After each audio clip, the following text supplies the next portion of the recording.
부당하거나 부적절한 규제를 개선함으로써 국민과 기업의 불편을 해소하고 이게 우리 미래의 잠재 성장률 감소를 극복할 수 있는 하나의 방법이 될 수가 있는 거죠.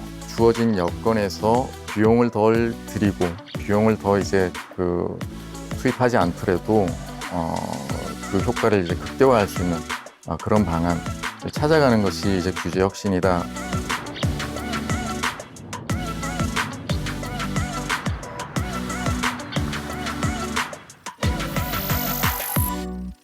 정책 플랫폼 코리아TV 정책 스페셜 이번 시간은 120대 국정과제 중 규제 시스템 혁신을 통한 경제 활력 제고에 관한 내용입니다. 정부는 불합리한 규제 개선 전 과정을 현장과 수요자 중심으로 밀착 관리하고 신산업, 신기술에 특화된 규제 혁신 플랫폼 재설계를 통해 신산업 성장 지원을 추진하고 있습니다. 정부가 추진하는 규제 혁신의 추진 방향과 주요 내용은 무엇인지 살펴보겠습니다.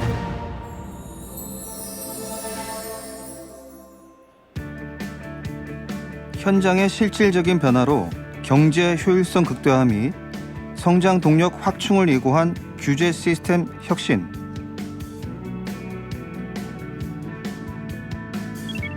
정부 개입을 최소화하는 전방위적 규제 혁신을 통해 민간의 자유와 창의가 최대한 발현되는 자유롭고 효율적인 시장 경제 조성에 그 목표를 두고 있습니다. 규제는 법령입니다. 법이 처음에 만들어질 때는 의도하던 목적이 있었거든요. 그래서 항상 법을 처음에 만들 때도 합리적으로 만들 수밖에 없는 그런 여러 가지 절차를 거치고 가장 합리적인 법령을 만들었어요. 규제 법령을 만들었는데 그 과정에 기술이 발전하고 환경이 변화하면서 그때 만들었던 그 기준이 이제 현대사회에서는 합리적이지 않은 기준이 돼버린 사례가 굉장히 많습니다. 이러한 것들을 지금 현대사회의 기술과 환경에 맞추어서 합리적으로 변화하는 과정이 바로 규제혁신 과정입니다. 정부는 시스템 개편을 통해 발빠른 규제 개선을 진행 중인 상황인데요. 7월 28일 기준 140건의 우선 과제를 해결했습니다. 세부 항목으로는 사립대학의 재산관리 규제 완화와 같은 민간활동 지원은 물론 혁신형 제약산업 육성 등 신산업 지원이 포함됩니다.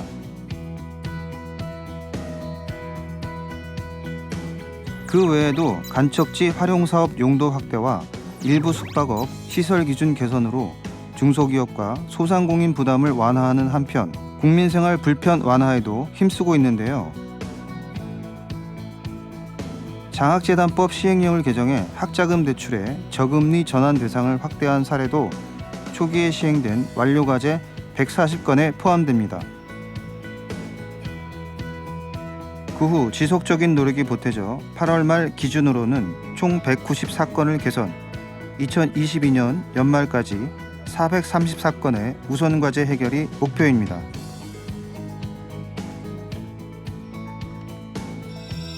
정부의 규제 개혁을 위한 노력은 지속적으로 이어지고 있습니다. 국가유공자에게 기초연금 신규 혜택을 제공, 전기차 충전기의 안전인증 확대로 충전시간 단축, 의료 정보를 활용한 각종 서비스의 활성화, 고해상도의 위성 정보로 신시장 창출, 외국인 근로자 취업비자 요건 완화, 그리고 적극적인 산재 예방책 등 혁신은 광범위하게 적용됩니다. 새 정부의 규제개혁 방향도 기업과 시장의 자율성을 강화하고 민간의 창의성을 높여서 산업 경쟁력을 극대화하는 데 중점을 두고 있습니다. 민간의 창의와 자유를 저해하는 현실에 맞지 않는 규제를 과감하게 개혁하여 민간 주도의 시장 경제 기능을 잘 발현할수록 하는 것이 규제 혁신의 핵심이라고 할 수 있습니다. 규제 시스템 혁신을 통한 경제 활력 제고, 주요 내용 첫 번째는 규제 혁신, 추진 체계의 재설계입니다.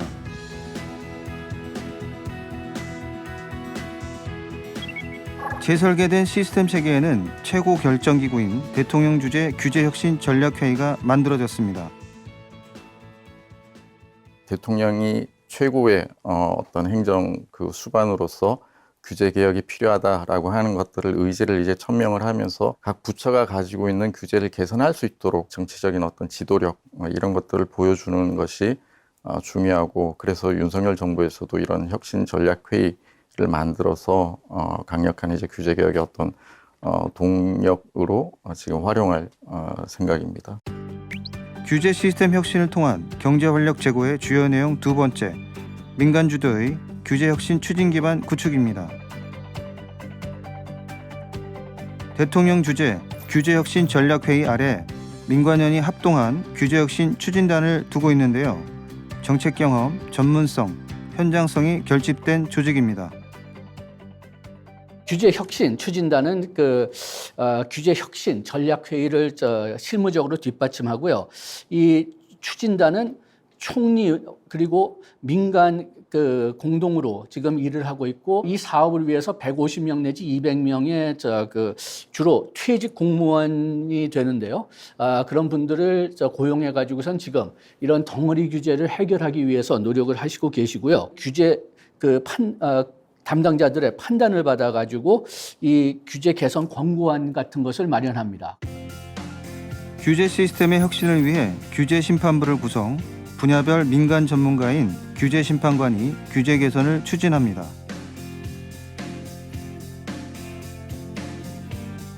현장 규제 애로를 접수 발굴하고 균형적이고 중립적인 시각에서 심판하는 규제 심판 제도는 규제 애로의 해결에 대한 기대를 높이고 있습니다. 규제 심판부를 열어서 민간 전문가나 현장 활동가들 중심으로 규제 개선 여부를 판단하고, 그 과정에서 이해관계자 의견들을 충분히 조율해서 최적의 대안을, 그 시간이 오래 걸리더라도 최적의 대안을 도출하는 것을 목적으로 한다는 점에서 저는 이제 다른 여타의 규제 혁신 제도와는 좀 별도로 이 규제 심판부가 가지고 있는 기능과 역할이 있을 것이라고 생각이 듭니다. 정부는 규제 샌드박스를 통해 규제 혁신의 가능성을 보았고, 새 정부 출범 이후 규제 샌드박스 플러스로 제도 전반을 한 단계 업그레이드할 계획입니다. 또한 규제 개선으로 혁신의 물꼬를 트고 그 성과가 산업 전반으로 확산될 수 있도록 노력할 계획입니다. 정부는 기업 활동에 큰 부담을 주는 규제로 기업 활력이 저하되고 시장 경제 기능이 위축된다고 판단. 규제 시스템 혁신 추진을 통해 경제적인 성장을 기대합니다. 우리가 가지고 있는 자원은 한정되어 있고, 기술이라고 하는 것도 지금 수준에서 이제 고정된 것이라고 하면은, 우리가 가지고 있는 이런 기술, 인력, 자원, 그러니까 주어진 환경에서 어떻게 하면은 조금 더 이제 비용을 덜 들이고 그 경제 활동의 어떤 성과, 국민들의 어떤 안정된 삶의 질, 이런 것들을 제고할 수 있는지, 그것을 그러니까 결정하는 가장 중요한 이제 정책이 규제 개혁이다. 실수요자 중심의 규제 개선, 어떤 것들이 있을까요? 먼저 소개할 사례는 규제 특례를 받은 공유 미용실입니다. 기존에는 한 명의 사업자가 한 명의 원장이 사업자를 내서 그렇게 통으로 크게 가져가는 그런 운영 시스템이었는데, 공유 미용실은 한 명의 사업자가 있지만 그 안에 다른 사업자가 또 들어갈 수 있게끔 만든 게 공유 미용실이고, 그게 규제 샌드박스고 실증 특례를 받은 합법화된 그런 시스템입니다. 공유 미용실 자체가 사실 이제 내가 사업자를 내서 나의 독립적인 그런 공간을 갖는, 어떻게 보면 창업하는 거잖아요. 그 미용실 오픈할 때 여러 가지 기구도 사야 되고 인테리어도 해야 되고, 그런 것들도 공유 미용실은 이미 해결이 되어 있고 내가 원하는 홍보나 마케팅을 할 수 있다. 이게 가장 큰 장점이고, 또 하나는 매니저님 상주하시기 때문에 고객 응대나 결제나 예약 관리 같은 것들 매니저님이 다 관리해 주시고 고객님과 시술에만 집중할 수 있는 그런 시스템입니다. 한 스타트업의 사례인데요. 규제 특례를 받은 기업은 삶의 질을 높이는 또 다른 서비스를 만들어내기도 했습니다. 규제 특례 덕분에 저희가 병원을 치료를 포기할 수밖에 없는 그런 분들에게 많은 도움을 드렸습니다. 규제 개선으로 환자 이동이 더욱 편해졌습니다. 이 채로 차량에 올라가고 이동할 수 있는 서비스가 같이 결합돼야 이 시스템을 쓸 수가 있는데 이전에는 저희가 차량을 이용할 수 없어서 이런 좋은 시스템으로 안전하게 내려오는 게 무의미했다면 샌드박스를 통해서 저희가 차량까지 이용할 수 있어서 이 채로 거동이 불편하신 분들은 차량에 탑승하고 이동할 수 있는 더 편안하고 더 안전한 방법이 생겼다고 말할 수 있겠습니다. 현장의 어려움을 개선해준 다양한 특례 적용은 규제 샌드박스 제도를 통해 가능했습니다. 규제 샌드박스는 2016년에 영국에서 처음 도입이 되어서 지금은 한 60여 개국에서 이제 운영이 되고 있는 제도인데요.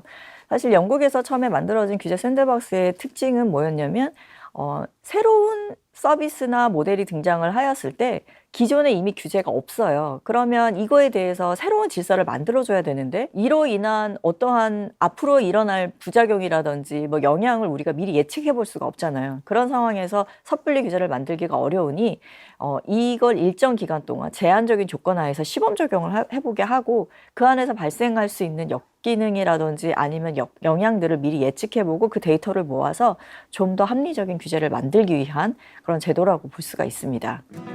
규제 시스템 혁신을 통한 경제활력 제고의 주요 내용 세 번째는 신산업 혁신 생태계 조성을 위한 노력이 더해진다는 점입니다.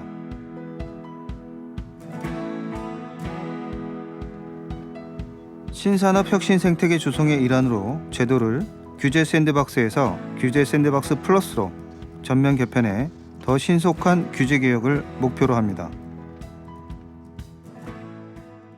규제 샌드박스 플러스에서는 제한된 여러 가지 기존의 제도가 가지고 있었던 한계점들을 극복을 하면서 동시에 이렇게 이해관계자가 갈등 때문에 시장 진입이 제한되는 그런 사례들에 대해서는 별도 트랙에서 이 이해관계자들의 의견을 조율을 하는 또 다른 트랙을 만들어서 한번 시도를 해보겠다라는 그런 의도로 이제 그 규제 샌드박스 플러스로 개선이 되었고, 그래서 규제 샌드박스 플러스를 통해서 기존 규제 샌드박스가 가지고 있었던 제도적인 한계를 보완하고 더불어서 이제 기존 규제 샌드박스에서 해결하기 어려웠던 이해관계자 갈등 사례에 대해서 좀 더 업그레이드된 그런 결론을 도출할 수 있을 거라는 생각에 기업이나 아니면 시장에서의 만족도는 더 향상될 것이라고 기대하고 있습니다. 규제 샌드박스 관련 절차를 모두 신속하게 진행하기 위해 과제 접수 이후 60일 이내에 특례 심의에 상정하도록 심의 기한을 설정하였고, 신청 기업의 예측 가능성을 높여주고 신속한 규제 개선을 추진하기 위해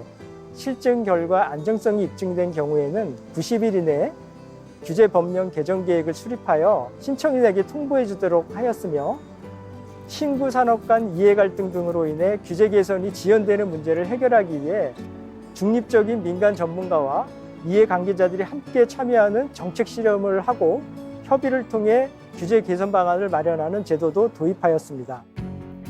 최근에는 신산업과 신기술 분야의 혁신 생태계를 만들기 위해 노력하고 있는데요. 그 과정에서 현장 중심, 수요자 중심의 규제 개혁을 추진합니다.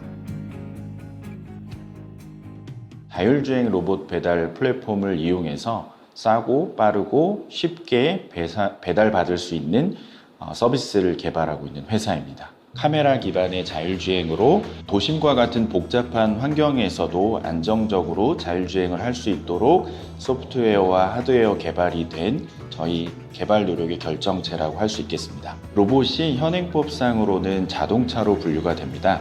하지만 자동차로 로봇이 가는 순간 교통 트래픽이나 혼잡 등의 이유로 인해서 빠르게 배달하는 게 쉽지 않은데요. 그래서 보행로를 이용하는 배달을 해야 됩니다. 그러기 위해서는 이제 도로교통법 상에서의 규제 외를 받아야 하고요. 그리고 카메라 기반으로 자율주행을 하기 때문에 개인정보보호법에 관련해서 지켜야 하는 부분들이 생깁니다. 저희가 보행로를 이용해 실증할 수 있도록 특례 신청을 받았고요. 현장 요원이 대동하게 돼 있는 부가 조건이 있습니다.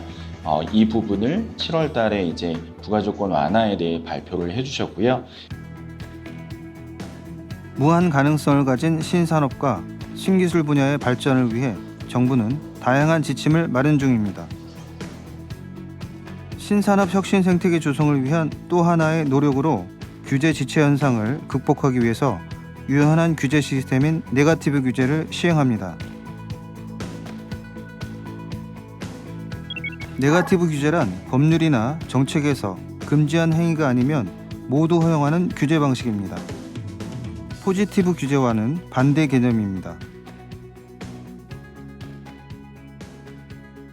네거티브 방식으로는 정말 뭐가 안전에 위험하거나 아니면 위해 요소가 있는 경우에만 금지를 하고 나머지는 시장에서 알아서 판단하도록 시장에게 자유권을 넘겨주는 게 사실은 네거티브 규제의 핵심이거든요. 그러다 보니 지금 현대 사회에서 가장 중요한 핵심이라고 보는 게 이게 시장의 자율권인데, 네거티브 규제가 도입이 된다면 결국은 정부가 주도하던 규제를 시장에게도 일부 주도권을 남겨주고 민간과 그리고 정부가 함께 합리적인 규제를 만들어 나가겠다라는 시스템이라고 볼 수 있기 때문에 굉장히 합리적인 규제를 만들 가능성이 더 높아졌다라고 볼 수 있습니다.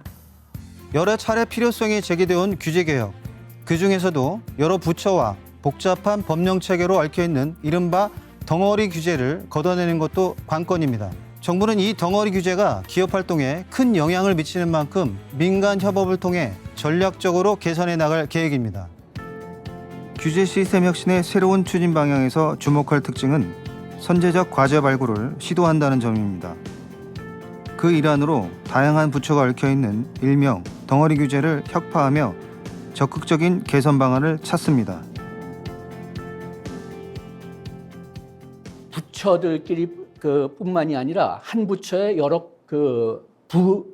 과 거기마저도 규제가 중첩되어 있는 겁니다. 그렇게 해서 규제를 없애도 일부 부처에서 규제를 없었다고 해도 나머지 부처에 규제가 남아 있는 거고, 그 다음에는 또 규제가 상당히 얽혀 있었어요. 이 덩어리 규제 문제의 핵심은 조정, 그러니까 각 소관 부처가 다른 정책, 다른 의견들을 가지고 있을 경우에 이게 해결하기 힘들고 또 이해관계자가 또 상당히 많거든요. 이런 것들을 조정하는 그런 역할이 굉장히 중요하기 때문에 덩어리 규제를 강조를 하는 것이고, 이 덩어리 규제를 중심으로 지금 규제혁신 추진단 이런 데서 이제 이런 덩어리 규제를 개선을 하겠다라고 이제 정부에서 얘기를 하고 있는 것입니다.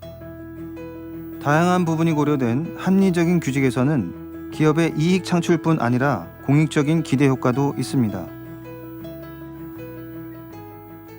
전기 자동차의 주요 부품을 재사용, 재활용하는 하여서 각종 제품을 개발 생산 중입니다. 전기 자동차의 배터리를 가지고 저희들 전기 저장 장치를 생산 중입니다. 저희들 2019년도에 환경부의 자금 지원으로 개발을 완료하였습니다. 그런데 양산하려고 하니까 전기 자동차의 배터리가 많이 필요한데 그 당시에는 정부의 의무 반납된 전기 자동차 배터리의 처분 조치가 없어서 저희들이 구할 방법이 없었습니다. 그래서 실증 특례를 통하여서 지자체에 반납된 전기 자동차의 배터리를 저희들이 구할 수 있어서 생산을 개시할 수 있었습니다. 자원 재사용의 필요성이 부각되는 현 시점에서 이 기업에 대한 규제 특례의 파급 효과가 기대됩니다.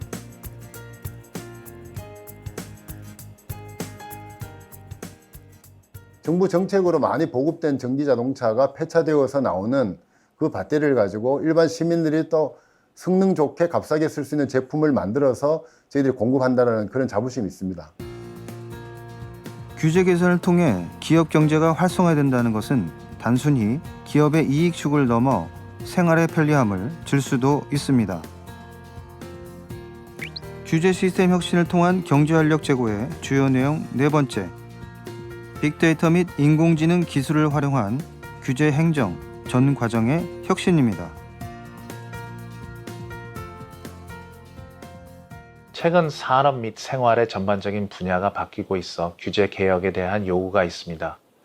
여기에 인공지능이 활용되어 더 많은 사람의 의견과 생각을 반영하는 스마트 규제를 생각해 볼 수 있습니다. 과거의 행정 데이터로부터 인공지능의 인과성 기법을 활용하면 앞으로의 시행할 규제 효과를 예측할 수 있습니다. 사회에 가장 도움이 되는 규제나 정책을 정할 수 있습니다. 수요자의 요청에 대한 규제 개선에 그치는 것이 아니라 선제적으로 개선 규제를 찾아내는 과정에서는 신산업 규제 혁신 로드맵을 활용합니다. 선제적 규제 혁신 로드맵은 현장에서 제기되는 규제 이슈를 받아서 해소하는 게 아니라 미리 규제를 예상해서 미래 시점에 대비하고자 하는 그런 노력입니다. 지금 현재로서는 그 규제가 문제가 되지 않을 수 있지만 앞으로 기술 발달이나 산업 발전에 따라서 향후에 일정 시점에서 그 규제가 기술이나 산업에 장애가 될 수 있다는 점을 미리 예측하고 그래서 규제를 미리 선제적으로 발굴하고 어느 시점에 이러한 규제를 풀어야 된다는 것을 로드맵으로 제시하는 것입니다. 신산업과 신기술의 발전으로 로봇 산업뿐만 아니라 인공지능을 비롯해 바이오 헬스 산업, 항공 우주 등 적극적인 규제 개혁이 필요한 분야는 더 많습니다. 기술 발전 속도나 기술 발전 방향 그리고 산업 동향도 변할 수 있기 때문에 주기적으로 업그레이드하고 그리고 다시 보강하는 그런 작업이 필요합니다. 최초로 만들어졌던 자율주행차 로드맵은 작년에 3년 만에 자율주행차 로드맵 2.0을 발표를 했습니다. 이런 식으로 다른 선제적 규제 로드맵도 계속 지속적으로 보완 발전시켜 나갈 것이고요. 그리고 여러 분야에 있어서 또 확산 그리고 계속 보완하는 작업을 이어나갈 예정으로 있습니다. 규제 시스템 혁신을 통한 경제활력 제고의 주요 내용 5번째는 규제 비용 감축입니다.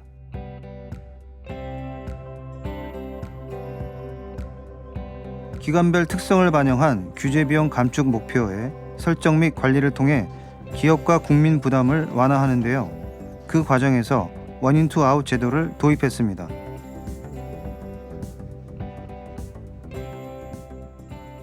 규제로 인해서 이제 규제를 새로 만들면은 그 규제로 인한 부담이 이제 발생을 하거든요. 규제를 새로 만들 때 규제를 거기에 해당하는 그 규제 부담을 줄이는 방안도 같이 제안을 하도록 이렇게 운용을 하는 것이 원인 원아웃, 원인 투아웃 이런 제도이다라고 말씀을 드릴 수가 있고 지금 원인 투아웃 제도를 이제 운영을 할 경우에 조금 더 이제 관리에 신중함, 좀 이제 면밀함 이런 것들이 이제 요구가 된다라고 볼 수가 있고요.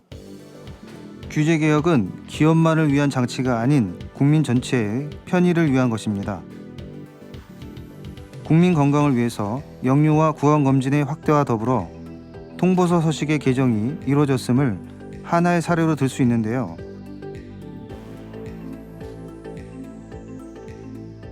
주민등록증 발급의 편의성 증대와 모바일 확인 서비스 등도 생활의 불편을 완화하기 위한 취지입니다. 주민 불편을 초래하는 행정 절차를 개선하고 행정 서류를 간소화하는 등 국민 생활 일반에 영향을 미치는 그런 소소하지만 하지만 많은 영향을 미치는 그런 규제들을 지속적으로 발굴해서 개선해가는 노력을 지속할 필요가 있습니다. 기존 기업들이 좀 더 활발히 활동할 수가 있고 그 다음에 일반 국민들도 사소한 그 어떤 요구 사항이나 어떤 필요 없는 요구 사항들을 피할 수 있기 때문에 기업의 활동 또 그 국민의 활동이 훨씬 더 쉬워질 수 있을 거라고 생각합니다. 120대 국정과제 중의 하나인 규제 시스템 혁신을 통한 경제활력 제고. 정부는 규제 개선이라는 과제의 해법을 마련해 나가고 있습니다.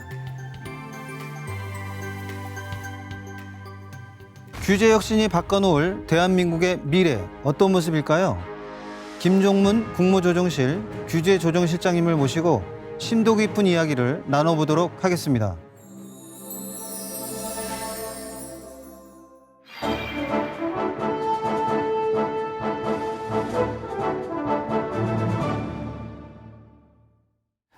새 정부 출범하면서 규제 혁신에 대한 어떤 국민적인 관심도가 상당히 높아져 있는 상황이거든요. 그간의 성과 또 주요 내용들은 어떻습니까? 지난 100여일간 정부의 규제 혁신 추진 성과는 크게 3가지로 말씀드릴 수 있을 것 같습니다. 하나는 규제 혁신에 대한 기대감, 규제 혁신의 중요성에 대한 공감대가 형성되었다라는 점이고요. 두 번째는 과거와는 달리 규제 혁신의 성과를 내기 위해서 새로운 규제 혁신 체계를 정비를 했다. 이 100일 동안. 그 추진 체계 정비한 거는 4가지 정도인데요. 하나는 각 부처에 규제 혁신 전담 조직을 만들었습니다. 규제는 결국 규제를 가진 부처에서 풀어야 되기 때문에 규제를 가진 부처에 자율적이고 책임감 있는 규제 혁신 추진 의지가 필요합니다. 그걸 담보하기 위해서 각 부처에 지금 37개 부처청에 규제 혁신 전담 조직을 만들어서 규제를 발굴하고 개선하는 작업을 5월 달부터 계속 해오고 있습니다. 두 번째는 규제 혁신 추진단이라는 조직을 만들었습니다. 이 조직은 덩어리 규제를 개선하기 위한 민간연 합동 조직이고요. 세 번째는 규제 심판부라는 새로운 제도를 도입했습니다. 이거는 민간의 입장에서 규제의 적절성과 필요성을 한 번 더 검토해서 개선 방안을 강구해보자라는 취지로 만들었고요. 마지막으로 대통령이 주재하는 규제혁신전략회의를 만들었습니다. 이것은 지난 8월 26일 날 대구에서 1차 회의를 개최하고 앞으로도 대통령이 주재하는 회의를 통해서 많은 중요한 것들을 결정을 하고 메시지를 전파해 나가려고 합니다. 민과 관의 어떤 그 혁신적인 거버넌스를 좀 만드신 것 같다. 뭐 이런 생각이 들거든요. 새 정부의 규제혁신 추진단 어떻게 구성되어 있는지 궁금합니다. 민간연합동 규제혁신추진단이라고 할 수 있는 이 조직은 전례가 없는 조직입니다. 여러 부처의 법률이 규제가 중첩되어 있거나 또 여러 이해관계가 중첩되어 있어서 해결을 하지 못하고 있는 규제들이 상당히 많이 있습니다. 이 규제들은 참 개선하기 어렵지만 이 규제에 태클을 해서 개선하려는 노력이 필요합니다. 이 작업은 굉장히 많은 인력과 시간이 투입되는 작업이고요. 이 작업을 하기 위해서 민간연 합동으로 규제 개선 추진단을 만들었는데요. 이 조직에서 앞으로 그 분야별로 덩어리 규제를 발굴할 건데요. 여러 부처가 걸려 있고 이해관계가 복잡하기 때문에 부처 간 협의라든지 이해관계자간 협의, 그다음에 규제 때문에 추가적인 비용을 부담해야 되는 사람들에 대한 혹은 보호막이 걷어지는 사람들에 대한 보완 대책, 상생 방안 등을 만들면서 해야 되기 때문에 굉장히 어렵고 오랜 시간이 걸리는 작업입니다.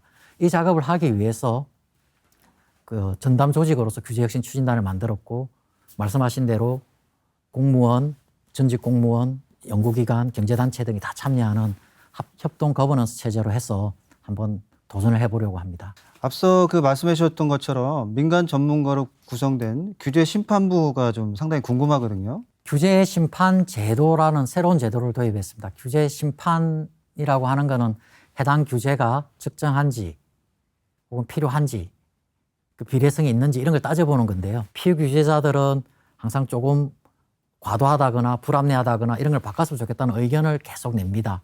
그럼 이 의견을 결국은 어디서 검토하냐면 그 규제를 가진 부처에서 검토하게 되죠.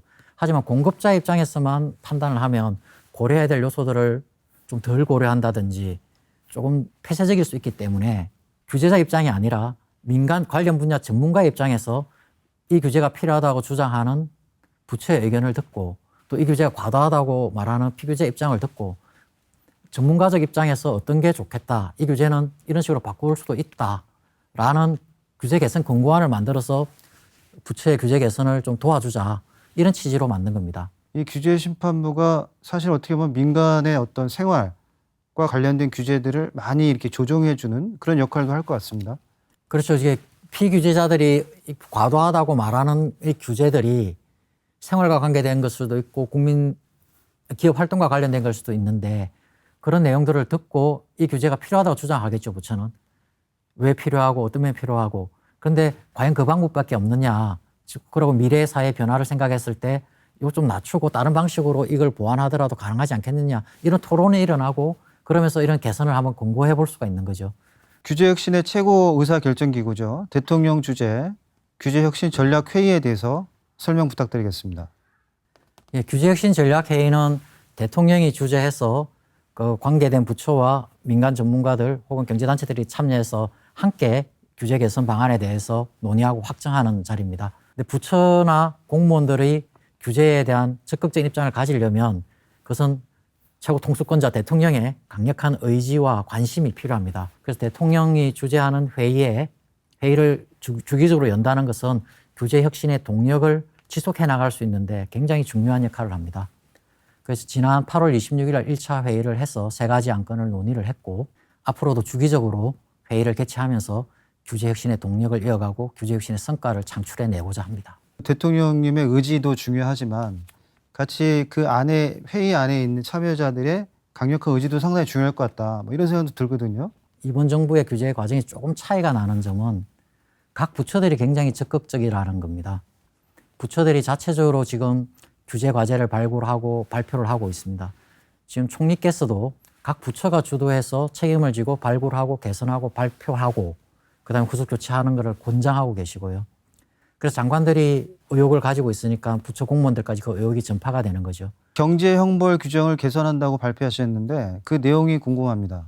예, 지난 8월 26일 제1차 규제 혁신 전략 회의 때 경제 형벌 규제 개선 방안, 개선 계획을 보고했습니다. 아직 바꾼 건 아니고요. 법을 바꿔야 되기 때문에 국회 가서 이제 바뀌어야 됩니다. 우리나라에서 그동안에 규제를 만들면서 규제 준수율을 높이기 위해서 이 규제를 위반할 경우에는 형벌에 처한다라는 그런 규정들을 많이 만들었습니다. 그래서 지난 20년간 비교하면 2009년도에 비해서 2019년도에는 42%나 경제형벌 규정이 증가를 했거든요. 이 경제형벌 규정이 너무 많다 보니까 기업인들이 굉장히 경영이나 경제활동에 부담을 느끼고 또 심지어는 외국에서도 한국에 투자할 경우에 사법 리스크가 크다는 점을 우리의 투자 저해 요인으로 지적도 하고 있습니다. 그래서 이번 참에 형벌의 목적은 달성하지만 이게 과연 비례적으로 필요한 건가? 그리고 국제 기준에 비추어서 이게 합리적인가? 이런 점을 검토를 해서 이걸 완화함으로써 경제 활동에 참가하는 그 주체들의 경제 활동 부담을 줄여주고 조금 더 활기차게 경제 활동을 할 수 있도록 하기 위해서 이 과제를 했고요. 기재부하고 법무부가 중심이 돼서 TF를 만들었습니다. 그래서 관계 부처의 의견을 들어가지고 개선 방안을 만들었고요. 이번에는 32건 정도를 발표를 했는데 이건 대기업만을 위한 것은 아니고요. 중소기업, 소상공인도 다 해당되는 내용입니다.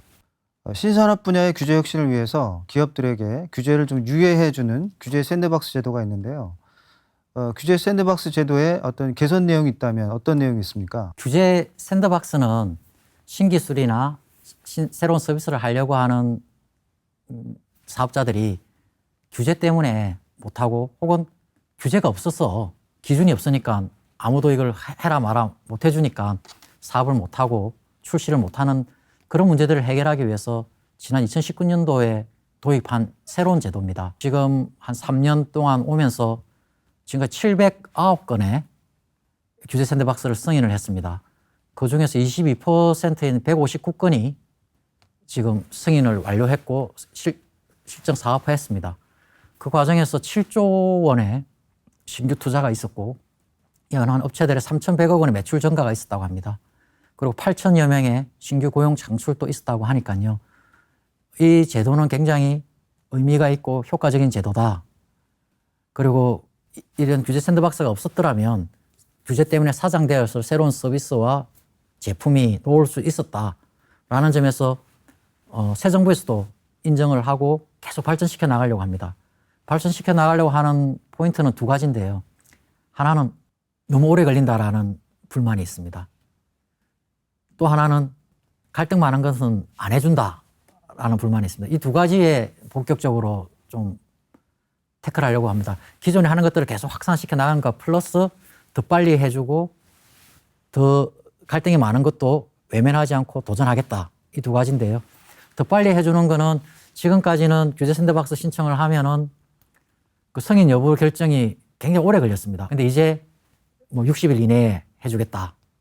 그 다음에 그걸 의무화했습니다. 그 다음에 규제 샌드박스 실정이 끝났으면 부처에서 안전하다고 하면은 규정을 개선해야 되는데 그것도 언제 바뀔지 잘 모르는 상황이었습니다. 그래서 이것도 특정 기간 내에 개선하겠다는 입장을 샌드박스 기업들에게 알려주도록 의무화했습니다. 규제 샌드박스를 이번 정부에서도 개성해서 더 발전시키고 여기에 대해서 속도감 있는 추진과 갈등 있는 사안도 도전한다. 이런 방향성을 가지고 규제 샌드박스 업무를 하고 있습니다.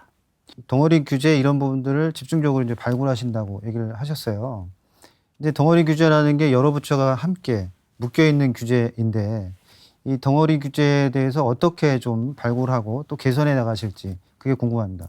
오랫동안 규제 개선이 필요하다고 했지만 안 됐던 과제, 그런 상징적인 과제들도 있고 또 너무 어려워서 못하고 있는 과제들도 있고 이해관계 조정이 그런 규제들이 덩어리 규제라고 저희들이 부르고 있고 지금 그 규제들을 이제 그룹핑하고 내용을 정리하는 작업들을 하고 있습니다. 규제혁신 추진단 중심으로 발굴하고 정리하고 있다.